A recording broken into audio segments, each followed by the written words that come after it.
సుప్రసాద్ గారు ఒకటి రెండు ఇంటర్వ్యూలో కూడా నాతో అన్నారు, ఇది గ్రాఫిక్స్ అన్నది అదంతా ఒక పెద్ద మాఫియా అండి, ఎప్పుడు ఇస్తారో తెలీదు, ఎప్పుడు వస్తుందో తెలీదు, ఆ ప్రాబ్లమ్స్ అన్ని అందుకే ఆయన రంగంలోకి దిగారు. అందుకే ఆయన ఇవాళ సినిమా ఈ టైంలో రిలీజ్ అవుతుందంటే ఓన్లీ బికాస్ ఆఫ్ విశ్వ గారు.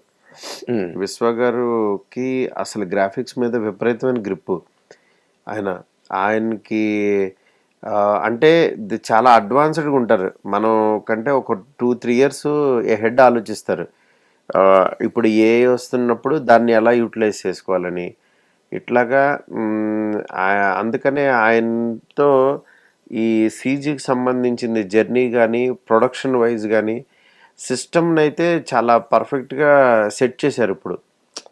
ఇప్పుడు అంటే పిఎంఎఫ్లో టీమ్ కానీ అంతా ఒక సిస్టమేటిక్. అందుకే ఇంత పెద్ద సినిమా హ్యాండిల్ చేయటం అంటే ఓన్లీ బికాజ్ విశ్వ గారితోనే అది ఇదైంది. అందుకేనా మన స్టేజ్ మీద ప్రభాస్ అసలు ప్రభాస్ గారి రియల్ హీరో విశ్వప్రసాద్ గారు అని చెప్పారు. అవునవును. ఎందుకంటే ఒక పెద్ద స్టార్ హీరో అంత మాట అన్నారంటే ఆయన ఈ సినిమాకి ఏమేం చేశారు అనేది మాకు తెలుస్తూ ఉంటుంది కదా. దాంతో అసలు నిజంగానే ఆయన వేరే లెవెల్. అదే అంటే అంటే మా ఈ కైండ్ ఆఫ్ ఇంటర్వ్యూస్ లో మా పర్సనల్ డౌట్లు అడుగుతాము, వాటి మీద క్లారిఫికేషన్. అవును, విన్న ఇన్ఫర్మేషన్ కొంత స్టోరేజ్ లో ఉంటుంది కాబట్టి ఇది మీరు మొదట అనుకున్న బడ్జెట్ వేరు, తర్వాత బడ్జెట్ మారింది, మీకు ప్రొడ్యూసర్ గారికి కొంచెం డిఫరెన్స్ ఆఫ్ ఒపీనియన్స్ వచ్చాయి అని విన్నాము ఇండస్ట్రీలో. వింటాంలేండి, మనం మామూలుగా ఇవి బోల్డ్ ఉంటాయి. కాకపోతే ఇందులో మీరు చెప్పింది ఏంటంటే ముందనుకున్న కథ వేరు, దాని తర్వాత కథ స్కేల్ పెరిగింది. అంటే రాసేటప్పుడు ఫ్యాంటసీ ఎలిమెంట్స్ అన్నీ యాడ్ చేయడం జరిగింది. దానివల్ల దానికి తగ్గట్టు యాక్షన్ ఎపిసోడ్లు, దానికి తగ్గట్టు షూటింగ్ డేసు, దానికి తగ్గట్టు స్కేల్ ఆఫ్ ద ఫిల్మ్ అన్నీ మారినప్పుడు డెఫినెట్గా బడ్జెట్ తేడా వస్తుంది. నెక్స్ట్ 2 విశ్వ గారికి నాకు అనేది ఎప్పటికీ ఈ రోజుకి కూడా నాకు ఆయనకి మధ్యన అంత కంపాటబిలిటీ ఉంది. నాకు ఎప్పుడు కూడా ఆయన ఎప్పుడు నాతో ఒక్క రాంగ్ వర్డ్ కానీ ఇది కానీ నా గురించి ఆయన ఒక డిసాటిస్ఫై అవుతున్నట్టు కానీ అసలు ఎక్కడా లేదు. ఎందుకంటే నేను ఎంత కష్టపడుతున్నానో ఆయన చూశారు. ఆయన్ని కంఫర్టబుల్గా ఉంచడానికి నేనెంత గట్టిగా ట్రై చేశానో ఆయనకి తెలుసు. అందువల్ల ఇవన్నీ రూమర్స్ అండి. రూమర్స్ అంటే ఆయన ఎప్పుడైనా ఏ ప్రాజెక్ట్ అయినా ఒక్కసారి ఓకే అనుకున్న తర్వాత ఇర్రెస్పెక్ట్ ఆఫ్ ది బడ్జెట్ అది కొంచెం పెరగచ్చు, లేకపోతే అనుకున్న చోటే ఆగచ్చు. ఇంకా ఆయన మనిషికి మాట ఇచ్చి ఫస్ట్ గనక అగ్రిమెంట్ చేశాడంటే, ఆయన అగ్రిమెంట్ ఇన్ ద సెన్స్ అన్నారంటే ఇంకా లాస్ట్ మినిట్ వరకు అతను అవతల వ్యక్తి అవుట్పుట్ గురించి ఆలోచించకుండా అది ఆయన ఫుల్ఫిల్ చేసేస్తారు ఆయన. ఓకే, బట్ మీరు చిన్న అఖండ రిలీజ్ అయిన టైంలో ఆయన చాలా లాంగ్ ట్వీట్ చేశారు ఆయన ఎక్స్లో. అవును, అంటే మీరు డైరెక్టర్గా మీకు బడ్జెట్ల మీద ఎక్స్పెండిచర్స్ మీద వాటి గురించి మీరు మాట్లాడాల్సిన అవసరం లేదు కానీ, but director also as a bearing on the budget. Director producer అనుకునే కదా ముందుకెళ్తారు ఏ సినిమా కదా. ఆయన అంతా అలాగా నా సినిమా సేఫ్ అనే ఒక ప్రొజెక్షన్ ఇవ్వడానికి ప్రధానమైన కారణం ఏంటండి? కారణం ఏం లేదు, ఇదే మీరు చెప్పినట్టు రూమర్స్, స్పెక్యులేషన్స్. అంటే ఒక సినిమా బడ్జెట్ అయిందనేసరికి మనకి ఇండస్ట్రీలో ఏంటంటే అది రాదేమో బయటికి, ఎండ్ ఆఫ్ ద డే ఇట్లా ప్రాబ్లమ్స్ ఉంటాయి, ఇవన్నీ పండక్కి రాదు అని ఇట్లాంటివి అందరూ అంటున్నారని చెప్పి దానికి ఆయన ఆన్సర్ ఇవ్వాలని చెప్పి ఆయన ఇచ్చారనమాట. నేను అందరిలాంటి వ్యక్తిని కాదు, ఐఎమ్ వెరీ కంఫర్టబుల్ పొజిషన్లో ఉన్నాను, నేను మాట అంటే మాటే, రిలీజ్ అంటే రిలీజే అని చెప్పి ఆయన చెప్పారు. అందుకని ఈరోజు Jan 9th ఈ సినిమా రిలీజ్ అవుతుందంటే only because of him only. అంటే అమితాబ్ గారు కూడా దీవారు, జంజీరు అలాంటి సినిమాలు చేస్తున్న టైంలో కొన్ని సినిమాలు సడన్ గా ఎంటర్టైన్మెంట్ సినిమాలు వచ్చేసారు. దెబ్బకి జనం అసలు గుమ్మెత్తిపోయారు అనమాట. అలాగ సీరియస్ గా చూసిన అమితాబ్ ఒక్కసారి ఎంటర్టైన్మెంట్ లోకి రాగానే ఇండియా అంతా షేక్ అయిపోయింది. ఇండియా అంతా. అలాగే ఇప్పుడు మీ సినిమా కూడా అలాంటి ఒక వైబ్రేషన్ క్రియేట్ చేస్తుందన్న నమ్మకం నాకుంది సార్. Okay okay.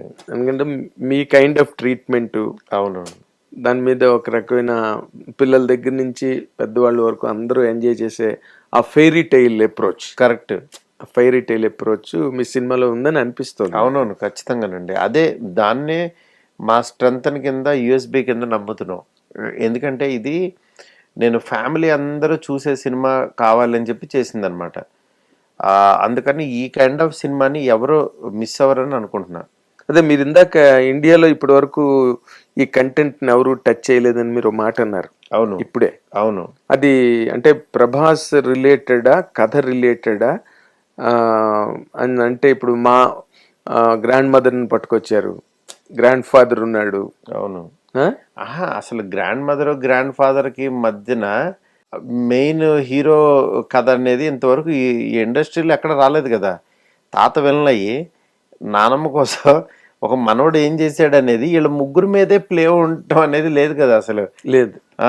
అది అదే అది యాక్చువల్గా పెద్ద హీరోకి, మళ్ళీ దట్టు ఒక పెద్ద స్టార్ హీరోకి వీళ్ళ ముగ్గురు మధ్యనే గేమ్ ప్లాన్ అనేది అది ఇంతవరకు లేదు. కాబట్టి నేను అది బిలీవ్ చేస్తున్నా. కానీ అలాంటి పాయింట్ మీరు డ్రైవ్ చేసినందుకు ముందు మీకు కంగ్రాచులేషన్స్ సార్. Thank you. నిజంగా చెప్తున్నాను. ఎందుకంటే అలాంటి ఒక తిమ్మింగలం లాంటి ఒక హీరోని తీసుకొచ్చి, అవును, తిమ్మిని బమ్మిని చేసి కథను వేరే మోడల్లోకి తీసుకెళ్ళడం అన్నది మాత్రం ఈ పరకాయ ప్రవేశమే. అవును. దానిలో కానీ ఈ కథ మీకు మొదటి నుంచి చాలా రోజులుగా మైండ్ లో ఉందంట కదండి.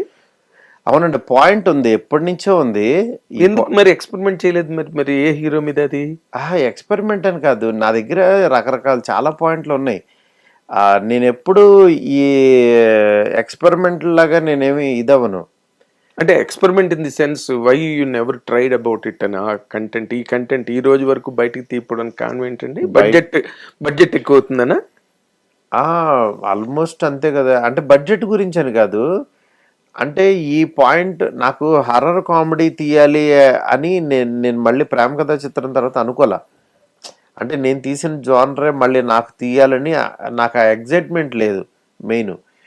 కానీ ఈయన వచ్చిన తర్వాత హర్రర్ కామెడీ చేద్దామని అనుకుంటే నేను ఎగ్జైట్ అవ్వటం కోసం ఏదన్నా ఫ్యాంటసీ ఎలిమెంట్ ఉండాలని పెట్టుకున్నాను. నెక్స్ట్ ఇంకొకటి ఇది రెగ్యులర్ కదా, పోనీ ఇంకొక రకమైన సైకలాజికల్గా వెళ్దాము అని చెప్పి అట్లా నాకు నేను మూడేసుకుంటూ దీన్ని ఫ్రెష్గా మార్చుకున్నాను నేను. లేకపోతే హర్రర్ కామెడీ అనేది ఆల్రెడీ చూసేసిన సినిమాలండి. మీరు ఎన్ని చేసినా సరే బయటకు వచ్చేటప్పుడు, ఇంటికి వెళ్ళేటప్పుడు మీరు తీసుకెళ్ళరు, దాన్ని క్యారీ చేయరు. హర్రర్ కామెడీని చూసాం కదా అని థియేటర్లోనే వదిలేస్తారు. ఏవో కొన్ని సీన్లు నవ్వుకున్నాం ఇది అని అనుకుంటారు కానీ బట్ ఇంటికి తీసుకెళ్ళాలి ఈ సినిమా. నెక్స్ట్ ఆయన చేసిన సినిమాల్లో అన్నిట్లో ఈ సినిమా కూడా గుర్తుండాలి అని అంటే it has to be something different, లేకపోతే కష్టం అవుతుంది.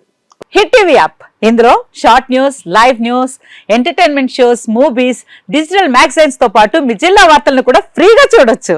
ఇంకెందుకు ఆలస్యం, వెంటనే హిట్ టీవీ యాప్ ని డౌన్లోడ్ చేసుకుని ఫ్రీగా ఎంటర్టైన్మెంట్ పొందండి. Hit TV app. Hit TV app. Please download hit TV app. Hit TV app ని ఫ్రీగా డౌన్లోడ్ చేసుకొని ఎంజాయ్ చేయండి. మీకు నచ్చిన ఎంటర్టైన్మెంట్ కోసం హిట్ టీవీ యాప్ ని ఫ్రీగా డౌన్లోడ్ చేసుకొని ఎంజాయ్ చేయండి. హిట్ టీవీ యాప్ ని డౌన్లోడ్ చేసుకుని ఆస్వాదించండి, ఆశీర్వదించండి. ఇంతమంది సెలబ్రిటీలు హిట్ టీవీ యాప్ ని డౌన్లోడ్ చేసుకోండి అని చెప్తున్నారంటే ఎంత మంచి యాప్ ఆలోచించండి. అమెరికా అమెరికా అమెరికా అమెరికాలో చదవాలనుకునే వాళ్ళకి విశ్వసనీయమైన పేరు మన శౌర్య కన్సల్టెన్సీ. UK లో 1 year masters, UK లో 1 year masters, 2 years work permit up to 5 years visa. Contact Saurya Consultancy. Contact 89851 89851.